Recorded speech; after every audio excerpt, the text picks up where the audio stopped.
Have you ever wondered why doing things more simply has gained so much momentum over the last few years?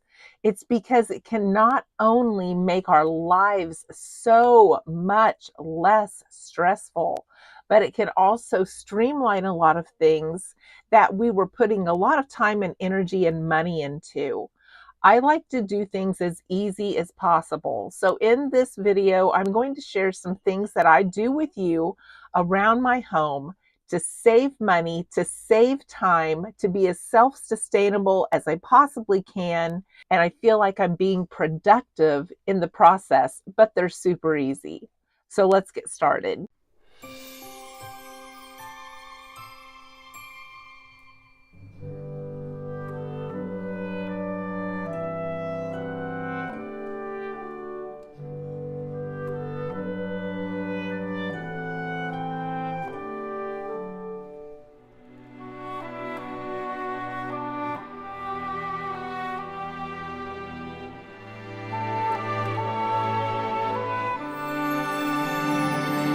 So my mom grew up using a washing board to wash clothes. And then at some point they got a wringer washer. And my dad's mother said that they used a wringer washer until they finally got electricity on the farm around 1948, 1949. And then my grandpa installed a motor on her wringer washer to make it easier. Now, washing liquid and washing powder and that sort of thing that you put in your clothes didn't really start until around the 1950s because those washing machines didn't really come into production until around 1945. My parents and grandparents were just later getting those things because of electricity. So I wanted to share with you some of the things that we can use that are old-fashioned like that. My mom used lye soap. They made it from scratch from home, and we made this in the 6th grade, so it was a lot of fun. But there are components that we can mix together now to imitate OxyClean, to imitate Shout and Spray and Wash and stuff like that. So we can make those at home very cheaply. Spray and Wash and Shout have gotten very expensive. OxyClean is very expensive. But we can take a few simple ingredients and mix those together and have our own spray bottles ready to go when we need them. Now, I like getting this ammonia. This is from Dollar Tree. I've had trouble finding it anywhere else, but this is one of the cheap components that you can use to make some of the things we're going to make today. Also, distilled vinegar, another very cheap cleaner that a lot of people have started using. I keep my own bottle of half water, half vinegar, and I use this to clean counters. I use it to clean the stovetop. This is also a really great window cleaner and a great substitute for Windex. Windex is expensive. This will clean your car windshield. I've cleaned my camper windows with this, and you'd never know that it wasn't Windex. In fact, sometimes I have trouble with Windex smearing a little bit. This doesn't smear. And then also just some cheap baking soda. Now, a lot of you I've shared with you, I've gone to this Hispanic form of laundry soap. There's this, there is 2 or 3 other brands that I buy, and you can get it in the powder. You can also get it in the liquid. It's very concentrated. I only use about 1 tablespoon per wash to wash clothes. But if by chance that you would run out of your laundry detergent, you could always use like a half a cup of vinegar to get by to wash a load of clothes. You wouldn't want to do that all of the time because vinegar can break down the plastic components in your washing machine over time and your dishwasher. So you want to be careful about using that. Vinegar is a very strong cleaner. It will take rust off of things. My brother used to soak his rusty tools in vinegar and it would take the rust off of there. So you want to be cautious in using that in some of your machines. Another thing that I use and grew up with is like that powdered Ajax or powdered Comet. We would use that in our sinks. We would use that in our bathtub. I use the cheap bleach from Dollar General.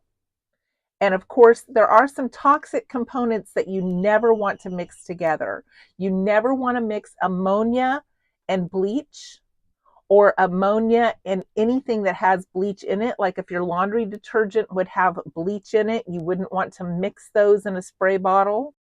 And hydrogen peroxide and vinegar are also toxic together. So I've told you how I make my homemade cleaner, my homemade Windex. It's the same thing, half water, half vinegar.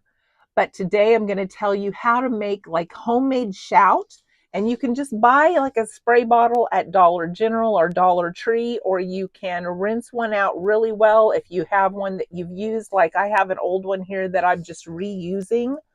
But to make homemade Shout, you take 2/3 of a cup of that ammonia that I just showed you, 6 tablespoons of baking soda, 2 cups of warm water, and 2/3 of a cup of dishwashing detergent like Dawn. Mix that all in a spray bottle, and you've made your own Shout or spray and wash. Now, this was actually developed in the 1960s. It's fairly new, but adding in that Dawn detergent and those other components will lift grease stains. It will lift a lot of stains that you can just spray on your clothes and then just wash normally. So to make your homemade OxyClean, all that is a half of a cup of hydrogen peroxide and a half of a cup of washing soda. And to make the actual washing soda, you can just take baking soda, put it on a cookie sheet, and bake it at 200 degrees for like 30 minutes to an hour. It will release the water and some of the other chemicals that are in there, and it just makes old-fashioned washing soda out of there.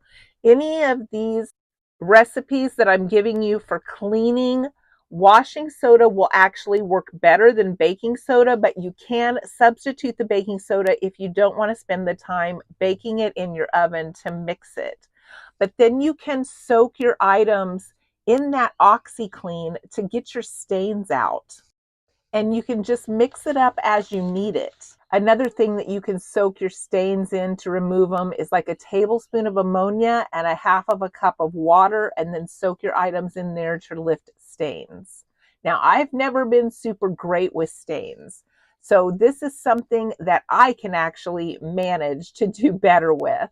I had shared with you here a while back that I had bought this brand new shirt, and the first thing I did was get mustard down the front. And I used some baking soda with some vinegar on there, and I just kept reapplying that overnight, and it lifted all of the mustard right off of my light blue brand new shirt. I haven't even experienced that good of luck with using Shout. So I was super excited that I was able to save that brand new shirt that I had just got mustard all over. So those are really some cheap little mixtures that you can use. Always be cautious when you're working with chemicals, but these are some easy, cheap things that you can do right in your own home once you've purchased a few of these basic ingredients, and then you won't need to keep purchasing all of those extra cleaners. Some of the other simple things that I've started doing that save me money in my kitchen is I reuse a lot of things. I love reusing like oatmeal canisters. We now buy our oatmeal in bulk in like a 25-pound bag. And I will put them either in those food savers that we will use the machine and seal it, air seal it into those containers, our oatmeal, our extra flour, things like that. But I keep a certain amount where I can just easily use it, and I put it into one of those oatmeal canisters, and we just use out of that, and then I transfer it as I need it. I also use one of those oatmeal canisters to store our dried popcorn in, and it makes it very easy to measure out and not spill it, and that's where we keep that as well. Old t-shirts, old socks, those can be used to dust. Those t-shirts are really great on using like on your iPad screen, your computer screen, to clean your glasses with, even to dust and use kind of like a microcloth without having to purchase any of those things. I'm not someone that will buy things that are reusable, like buying reusable bags. I just wash the bags that I already have and reuse those. I'll wash my sour cream, my yogurt containers, my whipped topping containers, and reuse those. I've never been one to have a lot of fancy containers in my cabinets. I just reuse the ones I've already purchased with something else in there.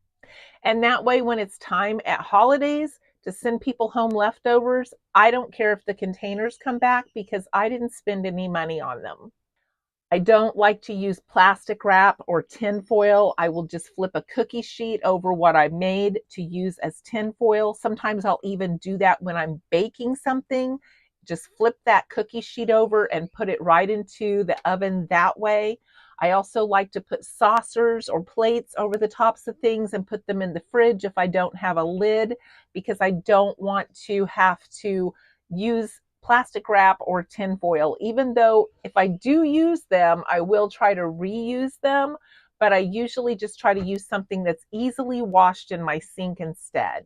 I like to throw an extra pillow slip into my suitcase when I'm traveling and then just use that as my dirty clothing bag and easily store that back into my suitcase to bring it home and wash the whole thing. A lot of these extra things don't have to be purchased. We can use things we already have.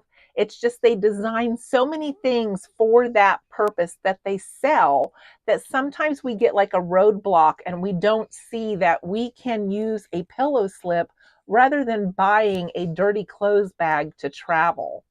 Some of these things are just so simple, but we get used to the things that are marketed to us, and those are the things that we buy for those specific purposes. And that's how a lot of us end up spending so much money, is we have so many things in our house and everything has a specific purpose rather than crisscrossing what we already own into multiple different areas of use.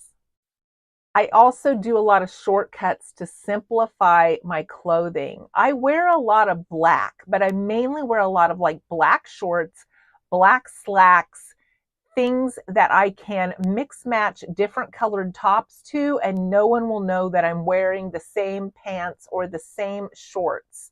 And I did this when I got ready to retire. I went out and I bought like a brand new pair of black slacks. I knew I had some skirts at home and I didn't want to put a lot of money into my wardrobe because I knew I was planning to retire. But just by buying those black slacks and then crisscrossing all of these different shirts over that last 2.5 years that I worked, no one knew that I only owned one pair of black slacks. And the funny thing is I don't think people really notice what other people wear. We think that they notice what we wear, but a lot of times we don't. We're just going about our day. And a good example of that is I worked with a coworker who wore a lot of the same styles. She wore shirts that were sheer and ruffly, but she wore those like every single day. And honestly, if you took me back and asked me what those looked like, I wouldn't know, because all of her wardrobe was those sheer ruffly blouses. They all looked similar to me. I couldn't recall a color, a pattern. I just knew that was her style. So she could have wore those multiple times a week and I would have never noticed. And that's just a good example of how we can make our clothing stretch and not have so many options. Like I was wanting to pare down my work clothes. And so I just put a little bit of money into a couple of transferable pieces that would match anything. And then I just changed and accessorized so no one would notice. So those are a few of the ways that I save money around the house. I plan on doing some more videos like this. Let me know if it was helpful to you. If it was, give me a big thumbs up. That's the best thing that you can do for me to help my channel grow. I also have 2 Depression era cookbooks that are listed in the description area below. If you'd like to help out this channel, purchasing those helps me as well. I hope to see you in the next video, and thanks for listening today.